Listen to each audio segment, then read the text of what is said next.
Hello my soul family, कैसे हो आप सब। मेरी सभी सोल फैमिली को जय श्री राम, जय नीम करोली बाबा। देखिए, मैं अपनी सोल फैमिली को आज बताऊंगी कि लड़कों को लड़कियों की इज्जत क्यों करनी चाहिए, क्यों लड़कों को हर लड़की की इज्जत करनी चाहिए। सोचिए, आजकल लड़के इतना ज्यादा अट्रैक्शन में फंस जाते हैं कि वो जो लड़की उनकी तरफ अट्रैक्ट होती भी नहीं उनके पीछे पड़ जाते हैं। सोचिए कितनी गलत बात है ये। कोई लड़की उनको अटेंशन दे भी नहीं रही, फिर भी पागलों की तरह उन्हीं के पीछे पड़े हैं। क्यों? आपकी भी तो इज्जत है और उनकी भी इज्जत है। तो मैं इसलिए बोल रही हूँ क्योंकि देखिए, अगर आप किसी लड़की को बेवजह टॉर्चर करते हैं, बेवजह उसकी इज्जत नहीं करते हैं, बेवजह बिना उसके मन के ही आप उसके पीछे पड़ते हैं, तो इसमें आप तो अपनी इज्जत घटाते घटाते हैं और प्लस एक कर्मा भी बनाते हैं। ये एक कर्मा बनता है। आपको क्या लगता है छोटी छोटी गलतियों का? कहते हैं एक चींटी मारने, इंसान सोचता है जो बाल से जुएं निकालते हैं मार देते हैं, मक्खी मार देते हैं, मच्छर मार देते हैं, चींटियां मार देते हैं, उनको लगता है कि इसकी सजा नहीं मिलेगी, लेकिन छोटी छोटी मतलब चीजों की ही सजा मिलती है। हर चीज का मतलब ए टू जेड हर चीज का कर्मा होता है यहाँ। किसी को एक थप्पड़ मारोगे उसका भी कर्मा मिलता है। तो आप सोचो कि अगर आप किसी लड़की को बेवजह छेड़ते हो, वो परेशान होती है, वो जाके घर में अपने मम्मी पापा से कह के एकदम परेशान हो रही है, और हो सकता है कि आप ज्यादा अपने आप को डाउन समझते हो, बेचारी लड़की कुछ बोल ही ना पाती हो, तो हो सकता है कोई ऐसी सिचुएशन हो, वो अपने घर में भी वो चीजें ना बता पाती हो, तो वो अपने अंदर अंदर घुटती है। तो उस घुटन की वजह आप बन रहे हो, आप बन रहे हो, तो उसकी सजा तो आप ही को मिलेगी। अगर उसकी सजा सोचो आपकी बहन बेटी और माँ के ऊपर मिले तो क्या मिलेगा?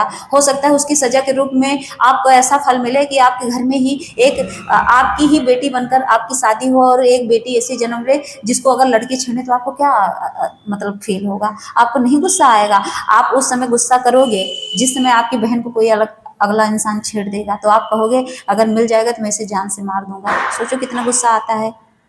और वही अगर आप किसी बहन बेटी को मतलब गलत नजर से देखते हो तो आपको बहुत मजा आता है। आप चार लड़कों को बटोरोगे, उसके पीछे पीछे जाओगे, मस्ती करोगे, हा करोगे, लेकिन ये नहीं सोचोगे कि अगर वही हरकत मेरी बहन के साथ होता तो मैं क्या फील करता। नहीं सोचते। समाज मतलब इतना ज्यादा नेगेटिव एनर्जियों में फंसा पड़ा है कि उसकी बुद्धि खुल ही नहीं रही है। ये आपकी गलती नहीं होती, ये सब नेगेटिव एनर्जी का अटैक होता है। जब इंसान नेगेटिव रहता है, जब इंसान तामसिक चीजें खाता है, जब इंसान शराब पीने लगता है, जब इंसान की बुद्धि इतनी भ्रष्ट हो जाती है कि अच्छे बुरे की पहचान ही खत्म कर देता है, तो उसको क्या पता है कि हाँ जैसे मेरी बहन वैसे उस दूसरे की बहन।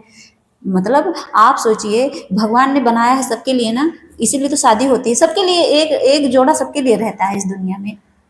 वो रेयर होते हैं जो कर्मों का फल होता है, उनकी शादी नहीं होती है। बाकी भगवान सबके लिए शादी वाला एक रिवाज रीति रिवाज समाज में बना है ना। भगवान के आशीर्वाद से सबके लिए जन्मों जन्मों से सदियों सदियों से चलता आया है ना ये रिवाज के, हाँ शादी के बंधन में बंधते हैं। तो आप थोड़ी दिन पेशेंस नहीं रख सकते? आप थोड़ी दिन ये पेशेंस नहीं रख सकते कि चलो इज्जत से मैं भी रहूंगा और एक किसी इज्जतदार घर की लड़की मेरे पास आ जाएगी?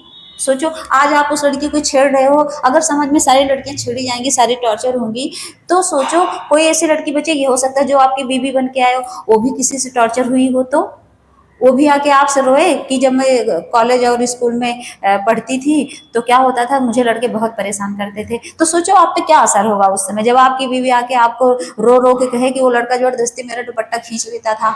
तो आपको बड़ा बेकार लगेगा कि अगर मिल जाता तो मैं उसको मार देता जान से। यही शब्द निकलता है और कुछ नहीं निकलता, क्योंकि इज्जत के पीछे जब कोई बात आती है ना तो आप विश्वास नहीं मानोगे। अगर आपको कोई माँ की गाली दे देता है ना तो यही मन करता है उसको फाड़ दूं। यही होता है ना। लड़कों के अंदर इतना गुस्सा, इतना अग्रेशन भरा हुआ है कि लड़के यही सोचते हैं कि मैं अगर मिल जाए तो जान से मार दूं। कोई अपनी माँ बहन बेटी की इज्जत पे कोई उंगली उठाए, कोई आंख उठा के देखे, बिल्कुल बर्दाश्त नहीं होता है। तो जरा सोचिए कि जब आप किसी बहन की इज्जत करेंगे, जब किसी की माँ की इज्जत करेंगे, किसी की बेटी की इज्जत करेंगे, तभी तो आपके घर में इज्जत मिलेगी, आपके घर की बहन बेटियों की। आज आप दूसरे की बहन बेटी को छेड़ रहे हो, कल को आपकी बहन बाहर निकलेगी तो भी तो छेड़ी ही जाएगी ना। कर्म कहीं ज्यादा तो है नहीं, कर्म तो वापस ही आता है। आज आप कर रहे हो कल आपको मिलेगा।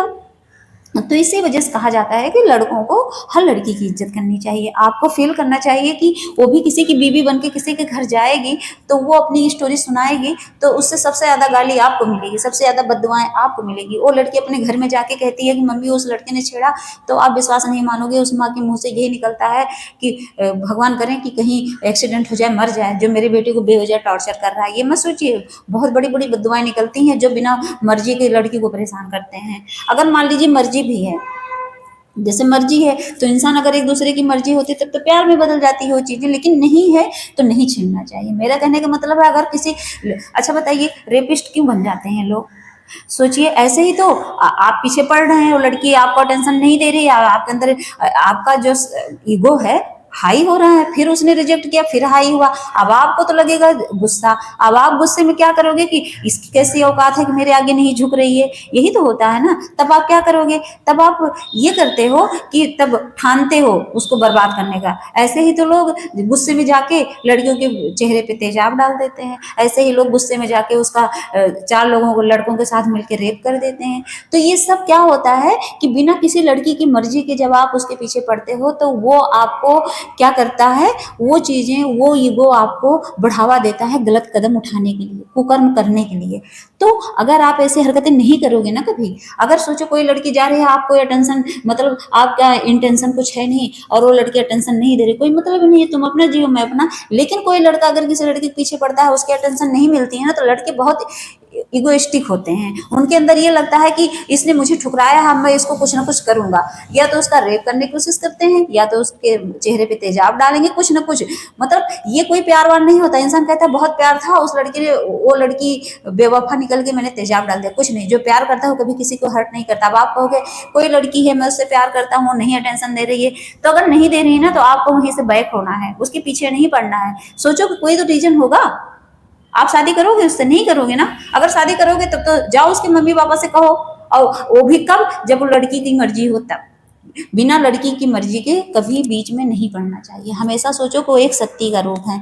आप घर में मम्मी आपका नवरात्र में जब कन्या पूजन करती हैं तो छोटी छोटी लड़कियां आती हैं, तो आप उनको माता जी बोलते हो ना कि माता जी आइए आइए खाइए, उनको भोग लगाया जाता है। तो ये सोचो शक्ति का रूप है। हर एक लड़की, कोई आपके सामने थोड़ी यंग एज में लड़की दिखती है सुंदर अट्रैक्टिव, तो आपको लगता है बस अब इसको पाना है, तो ये थिंकिंग निकाल दो अपने मन से। ये जो गलत सोच है, नेगेटिव एनर्जी का अटैक है, ये सोच के त्याग दो कि ये मेरे अच्छे के लिए नहीं हो रहा, ये मुझे बर्बादी के रास्ते पे ले जाएगा। जैसे कोई लड़की की तरफ अट्रैक्ट हो, तुरंत आप वहीं रिवर्स हो जाओ, तुरंत आप बैक हो जाओ कि नहीं, ये मेरे मन को भटकाया जा रहा है, मुझे भ्रमित किया जा रहा है। क्योंकि ये सब नेगेटिव एनर्जी अट्रैक्ट करती हैं, आपको अपनी तरफ अट्रैक्ट करके आपकी बुद्धि को भ्रष्ट करती हैं। और इसका बचने का एक ही उपाय रहता है। मैं अपने सभी सारे भाइयों से कहना चाहूंगी कि आपकी ये बहन, मान लीजिए मैं आपकी दीदी हूँ, तो सोच लो अच्छे के लिए समझा रही हूँ, आपका गड्ढा नहीं खोद रही हूँ, आपकी इज्जत के लिए, आपके मम्मी पापा की इज्जत के लिए, आपकी बहन की इज्जत के लिए। क्योंकि आज आप करोगे कल वही कर्म वापस आएगा, तो आपकी बहन के साथ भी हो सकता है। कुछ नहीं तो आपके घर में अगर भगवान ने उस लड़की की बददुआ के बदले आपको भगवान ने बेटियों का भंडार लगा दिया, तब आप क्या करोगे? इतनी बेटियां दे दी कि आप बस उसकी इज्जत ही संभालते फिरोगे, तो इसका कर्मा का फल मिलता है। इसीलिए हमेशा भगवान की भक्ति करो। मुझे पता है आप भक्ति नहीं कर सकते क्योंकि ये लड़कों का मन बहुत भटकता है। तो इसका एक ही वो है उपाय कि आप गलत चीज़ों से मतलब उसमें इन्वॉल्व मत हो, चाहे आप भक्ति करो या ना करो। बस मेरी रिक्वेस्ट है, सारी लड़कियों की इज्जत करना सीखो, यही आपकी भक्ति है। जय श्री राम, जय नीम करोली बाबा।